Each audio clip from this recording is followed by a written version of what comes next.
சமீபத்தில் ஒரு AC service பண்ணுறதுக்கு ஒரு கஸ்டமர் நமக்கு அழைப்பு கொடுத்துருந்தாங்க. இந்த ஏசியில் பார்த்தீங்கன்னா கேஸ் இல்லை அப்படிங்கிற மாதிரி அழைப்பு கொடுத்துருந்தாங்க. அங்கே போய் பார்த்தீங்கன்னா ஃப்ளார் நட்டு வந்து வெடிச்சு போயிருந்தது. அது ஏன் அப்படி வெடிச்சிருக்கு அப்படின்னு சொல்லிட்டு நம்ம பார்த்துருந்தோம்.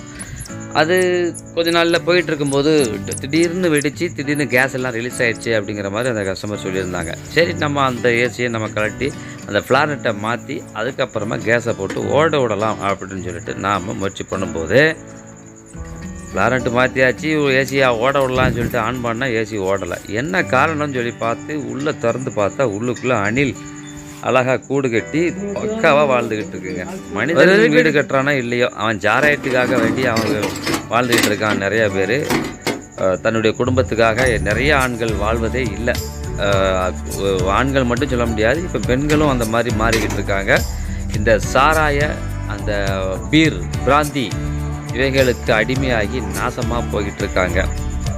நம்மளுடைய அரசும் அதுக்கு ஒத்துழைப்பு கொடுத்துக்கிட்டு தான் இருக்குன்னு, அது ஒரு மிகப்பெரிய கேவலமான ஒரு செயலாக தான் நான் எதிர்பார்க்குறேன்.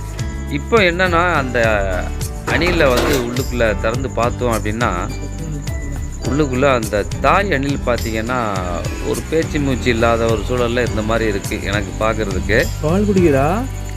அது ஒரு குட்டி அணில் பார்த்தீங்கன்னா பால் குடிக்கிட்டே இருக்குது அந்த தாய் அணில்கிட்ட. அந்த அணில் என்ன பண்ணுதுன்னு தெரியல. ஆனால் நாங்கள் இவ்வளோ தூரம் திறந்துட்டோம், பார்த்தோம்னா அது பால் குடிக்குது அம்மா கிட்ட. என்னன்னே தெரியல.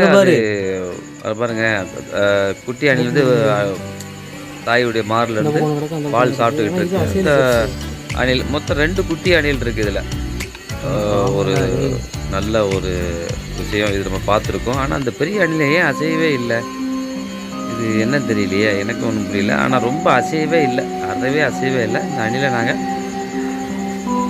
தொடர்த்து அப்புறம் எடுத்து பார்க்கறதுக்கு நாங்கள் முயற்சி பண்ணோம். பார்த்தா அந்த அணில் வந்து கொத்தும் குலையுமா இருந்தது. ஒரு இறக்கும் தருவாயில் இருந்தது. அது என்னன்னா, அந்த ஃபேன் பிளேடில் மாட்டி அதனுடைய முனையில் குத்திருச்சு. அந்த முனையில் அடித்து அது அந்த அணில் வந்து அந்த குரல் வலையிலேயே அடிச்சிட்டு அது போக தான் தெரிஞ்சது. அந்த அணில் தண்ணியெல்லாம் ஊற்றி நாங்கள் ட்ரை பண்ணி பார்த்தோம். ஆனால் கழுத்தில் எவ்வளோ பெரிய அடிபட்டுருக்கு.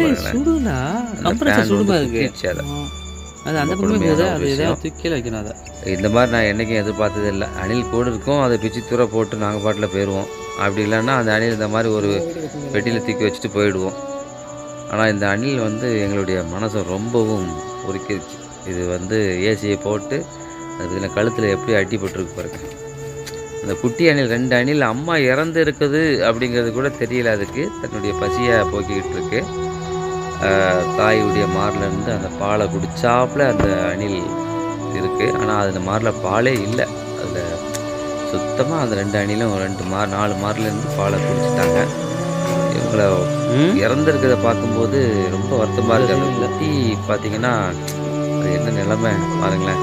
அம்மா இறந்து கிடக்கிற அந்த ஒரு சூழல் கூட தெரியாமல் அந்த குட்டி அணில் அந்த தாயுடைய மாரிலிருந்து பால் குடிச்சிக்கிட்டே இருக்குது. இது ரொம்ப சோகத்தை ஏற்படுத்திடுச்சு, மனசே உருகிடுச்சு. அப்புறமா அந்த அணிலை நாங்கள் குட்டி அணிலை வந்து எடுத்து ஒரு பத்திரமா ஒரு அட்டை பாக்ஸில் வச்சுருந்தோம். இதை வளர்க்குறவங்க யாராவது இருப்பாங்களான்னு சொல்லிட்டு ட்ரை பண்ணோம். நிறைய பேருக்கு ஃபோன் பண்ணி கேட்டோம்.